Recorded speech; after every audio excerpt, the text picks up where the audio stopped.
देहरादून में ऊर्जा विभाग के कार्यक्रम में शामिल हुए सीएम। कई योजनाओं का लोकार्पण और शिलान्यास किया। स्वरोजगार योजना के 47 लाभार्थियों को बांटे गए आवंटन पत्र।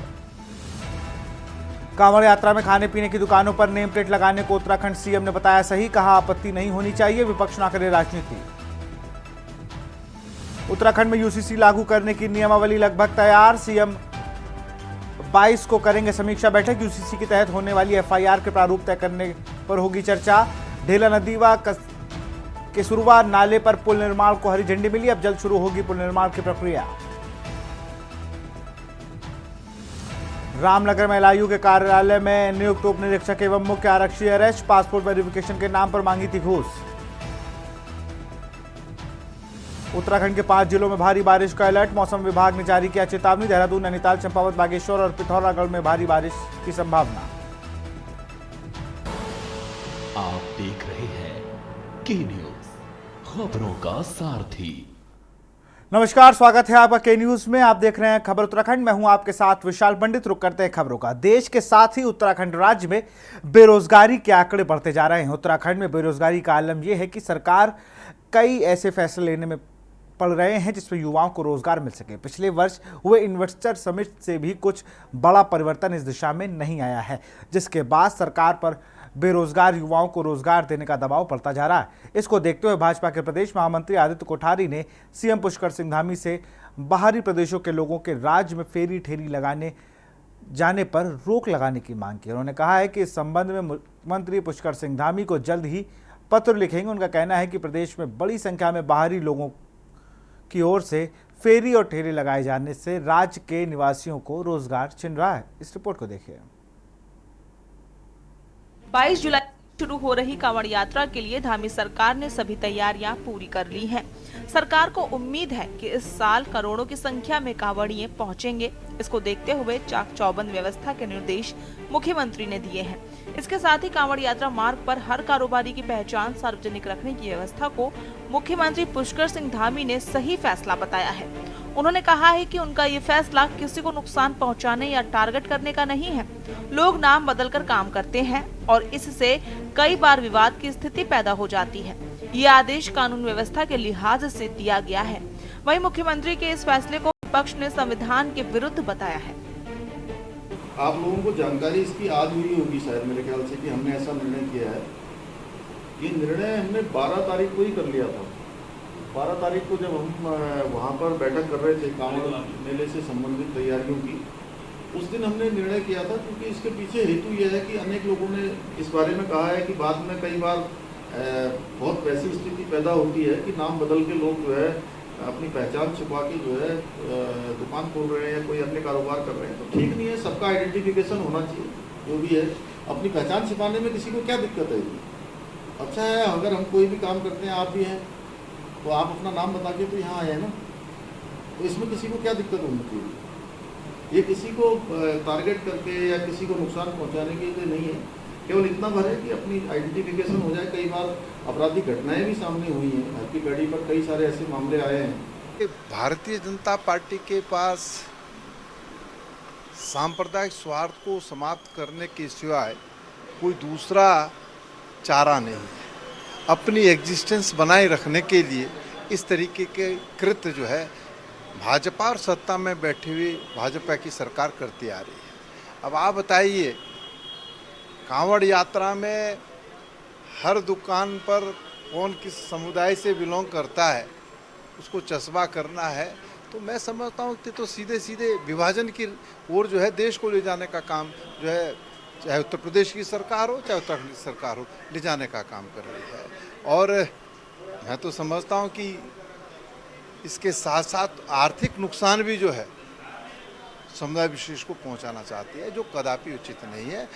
तो उत्तर प्रदेश की सरकार हो या उत्तराखंड की सरकार हो।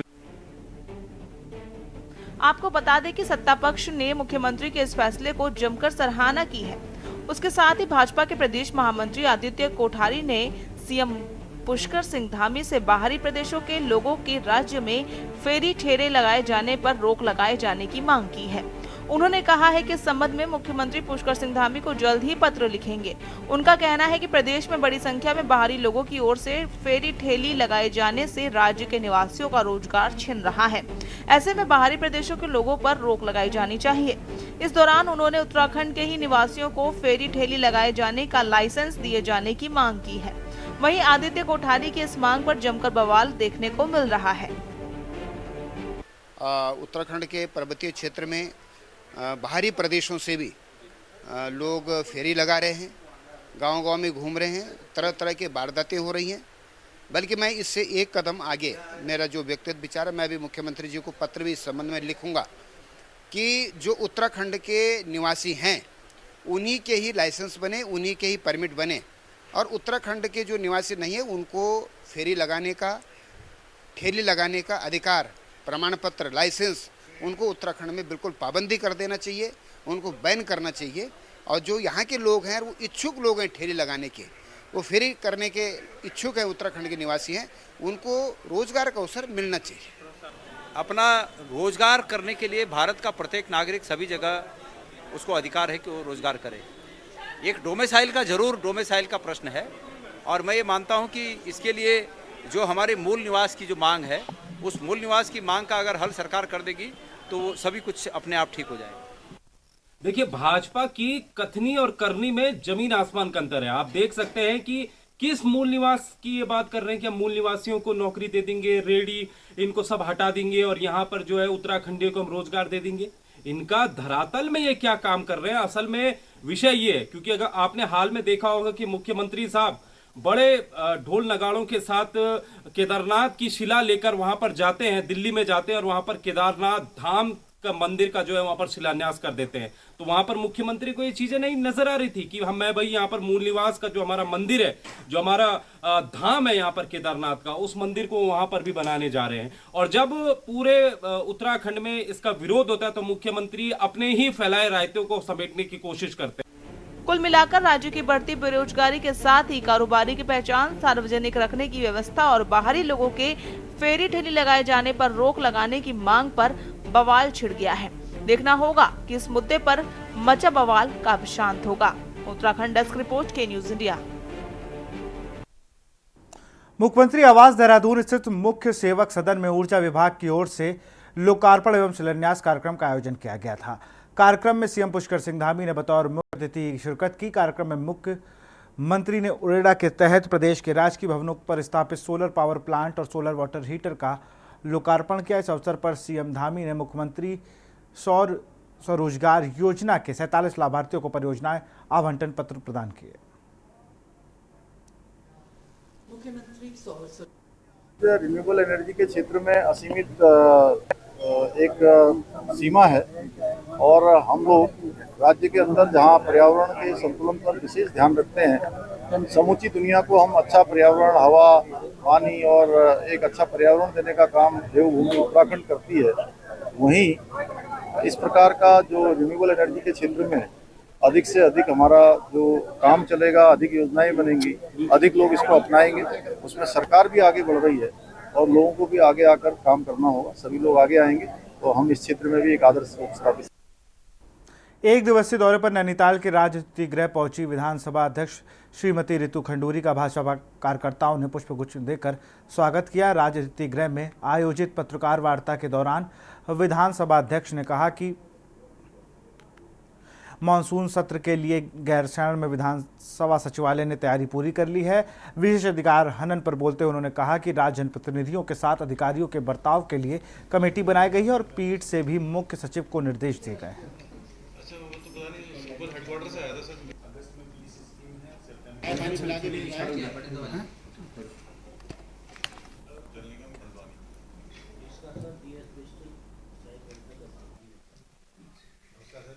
काम चल रहा था, इसलिए 76 स्कीम है टोटल, इसमें से 52 कंप्लीट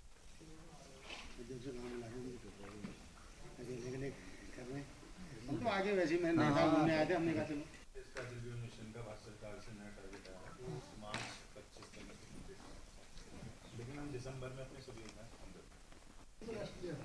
अच्छा वो तो पता नहीं सुपर हेडक्वार्टर से आया था सर। अगस्त में 20 स्कीम है, सितंबर में काम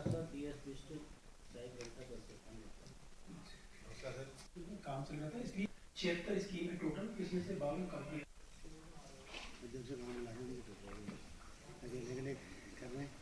हम तो आगे वैसे ही मैंने देखा घूमने आए थे, हमने कहा चलो इसका रिव्यू मिशन का भारत सरकार से नया टारगेट आया है मार्च 25 तक कंप्लीट, लेकिन हम दिसंबर में अपनी सभी योजना अच्छा वो तो पता नहीं सुपर हेडक्वार्टर से आया था सर। अगस्त में 20 स्कीम है, सितंबर जल निगम हल्द्वानी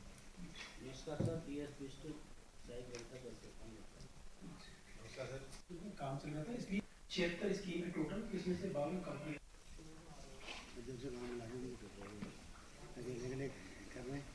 हम तो आगे वैसे ही मैंने देखा घूमने आए थे, हमने कहा चलो इसका रिव्यू मिशन का भारत सरकार से नया टारगेट आया है मार्च 25 तक कंप्लीट, लेकिन हम दिसंबर में अपनी सभी योजना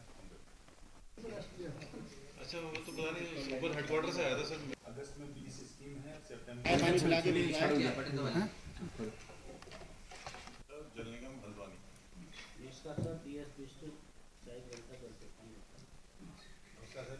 काम चल रहा था इसलिए 76 स्कीम है टोटल, इसमें से 52 कंप्लीट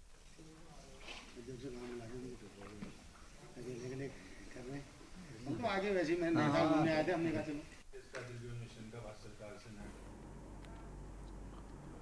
एक दिवसीय दौरे पर नैनीताल के राजनीतिक गृह पहुंची विधानसभा अध्यक्ष श्रीमती रितु खंडूरी का भाजपा कार्यकर्ताओं ने पुष्पगुच्छ देकर स्वागत किया। राजनीतिक गृह में आयोजित पत्रकार वार्ता के दौरान विधानसभा अध्यक्ष ने कहा कि मानसून सत्र के लिए गैरसैंण में विधानसभा सचिवालय ने तैयारी पूरी कर ली है। विशेष अधिकार हनन पर बोलते उन्होंने कहा कि जनप्रतिनिधियों के साथ अधिकारियों के बर्ताव के लिए कमेटी बनाई गई है। विधानसभा सचिवालय तैयार रहता है और हमेशा तैयार है, और इस बार भी पिछले 1-1.5 महीने में हमारे अफसरान वहाँ पहुँचे हैं और जिस तरह की सुविधा, जिस तरह का तैयारी होनी चाहिए वो हम पूरी तरह से तैयार हैं। देखिए, सबके मन में हम सब की इच्छा है कि ये हो, और इस तरफ धीरे धीरे कदम बढ़ रहे हैं। चाहे उस इलाके का विकास हो, चाहे विधानसभा का जो हमारा परिसर है उसमें डेवलपमेंट करना हो, धीरे धीरे सरकार भी प्रयास कर रही है और हम सब प्रयास कर रहे हैं कि हम उस तरफ आगे बढ़ें। जो विधानसभा का सत्र है वो कम टाइम इस बार सरकार ने दिया है, ज़्यादा समय होना चाहिए ताकि जो मुद्दे हैं या सवाल हैं वो उठ सके। देखिए, आप सब जानते हैं जब सत्र चलता है, सदन चलता है, वो आम मानस के पैसे से चलता है। कोई फ्री में सदन नहीं चलता है, टैक्स पेयर्स का पैसा लगता है। और अगर बिजनेस नहीं है सरकार के पास, अगर बिजनेस नहीं है तो फिर लंबा सत्र खींचना क्योंकि फलाना कह रहा है या फलाना कह रहा है, वो सेंस नहीं बनता उसमें। जो समय रहता है उसमें पुरजोर तरीके से विधायक अपनी बात उठाते हैं। यहाँ रुकते एक छोटे से ब्रेक ले, जल्द हाजिर होंगे। आप देख रहे हैं के न्यूज, खबरों का सारथी। ब्रेक के बाद आपका स्वागत है। देहरादून में आयोजित भाजपा प्रदेश कार्यकारिणी की बैठक में पूर्व सीएम तीरथ सिंह रावत का बयान तेजी से वायरल हो रहा है। तीरथ सिंह रावत ने इस बयान को लेकर भाजपा प्रदेश अध्यक्ष महेंद्र भट्ट का कहना है कि कार्य समिति में 1300 से अधिक कार्यकर्ता शामिल हुए थे और हर कार्यकर्ता को बोलने का मौका नहीं मिल सकता था। इसके लिए हमने सुझाव पेटिका लगाई थी, जिसके सुझाव हमारे पास पहुंच चुके हैं। हमने इसको लेकर कमेटी का गठन भी कर दिया। हमारे हर सांसद ने, मंत्री और नेताओं ने अपनी बात रखी और तीरथ सिंह रावत भी पार्टी के कार्यकर्ता हैं और वह उनके मन की बात निश्चित रूप से पार्टी उनके विचारों पर मंथन करेगी। भारतीय जनता पार्टी में चुनाव जीतो चाहे हारो, हर कार्यकर्ता को अपनी बात रखने का अधिकार होता है। हम सब लगभग 1300 से ज्यादा कार्यकर्ता थे, सबके भाषण कराने, सबके विषय वहां पर आ नहीं सकते थे। हमने एक पेटिका भी रखी थी, उस पेटिका में भी बहुत से लोगों ने अपने सुझाव दिए। जो पेटिका के सारे सुझाव मुझको प्राप्त हो गए, हमने एक कमेटी बनाई। इस कमेटी में सुझाव के द्वारा जो क्रियान्वयन के पक्ष होंगे, जो पार्टी में विषयों को क्रियान्वित करने हैं, उसको हम जोड़ेंगे। तीरथ जी का भी जो विषय था वो भी एक विषय के नाते के विषय के रूप में हम उसको लेते हैं। हर व्यक्ति को अपनी बात कहने का अधिकार होता है। अंततः निर्णय जो होते हैं वो उसी जब व्यक्ति के मन से विषय निकल कर आते हैं उस पर पार्टी विचार करती है, और हमारे तो सभी सांसदों ने बोला है। पेयजल और दर्जाधारी मंत्री दिनेश आर्य ने नैनीताल में अधिकारियों की बैठक के दौरान शिकायतों का समाधान नहीं होने पर दिनेश आर्य ने अधिकारियों को फटकार लगाते हुए शिकायतों पर त्वरित कार्रवाई के निर्देश दिए हैं। जल जीवन मिशन के तहत हो रहे कार्यों में अनियमितताओं की कार्यकर्ताओं ने बैठक के दौरान जमकर शिकायत की। दर्जा प्राप्त मंत्री दिनेश आर्य ने अधिकारियों को पर्यटन सीजन से पहले भवाली और भीमताल में पानी की आपूर्ति बेहतर करने का साथ सीवर लाइनों को भी ठीक करने के निर्देश दिए। सुपर हेडक्वार्टर से आया था सर। अगस्त में 20 स्कीम है, सितंबर में जल निगम हल्द्वानी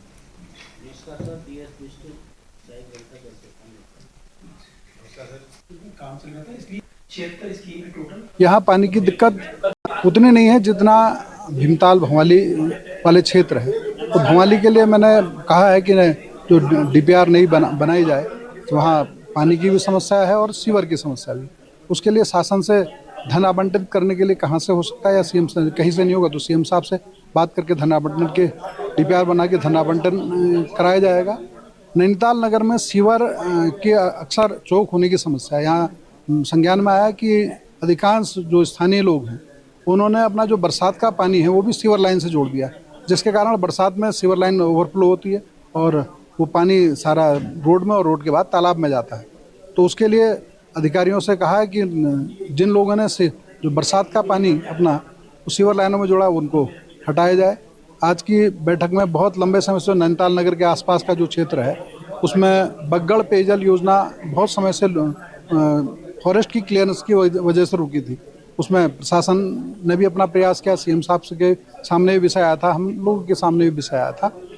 कल जो फॉरेस्ट के जो नोडल अधिकारी हैं उनके साथ बैठक हुई।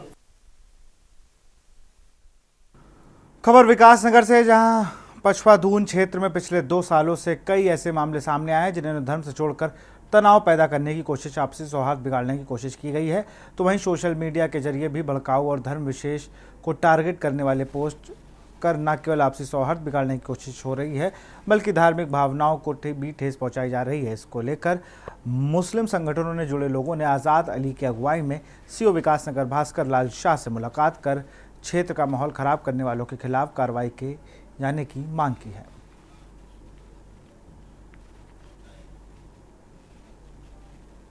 विकासनगर में पिछले काफी दिनों से देखने को मिल रहा है कि जो देखो धर्म की राजनीति करने पे लगा है। कई लोग तो ऐसी स्थिति जबरदस्ती बनाने में लग रहे हैं कि जो हमारी पछवा दून की गंगा जमनी तहजीब थी कि इसको भी नुकसान पहुंचाने का काम कर रहे हैं। आज हमने CO साहब से यही बात करी कि चाहे वह कोई भी दल हो, कोई भी संगठन हो या कोई भी व्यक्ति हो जो समाज को बांटने का काम करेगा, जो भाईचारे को बांटने का काम करेगा, हम उसके खिलाफ आवाज़ उठाएंगे। और उसी को लेके CO साहब से आज बात की है कि भाई जो भी व्यक्ति खुद में एजेंसी बन रहा है, खुद में कानून को हाथ में ले रहा है, उसको अधिकार नहीं है, उस पर तत्काल कार्यवाही की जाए और ऐसे व्यक्ति किसी भी समुदाय से हैं उनको किसी भी हाल संरक्षण न दिया जाए और उनके ऊपर जितनी भी कठोर से कठोर कार्रवाई हो सकती है वो की जाए, जिससे कि हमारे पछवा दून का भाईचारा बना रहे। पछवा दून का माहौल जो एक आपस में भाईचारे का था, जिसपे आज वाकई में परचम चिन्ह लग चुके हैं।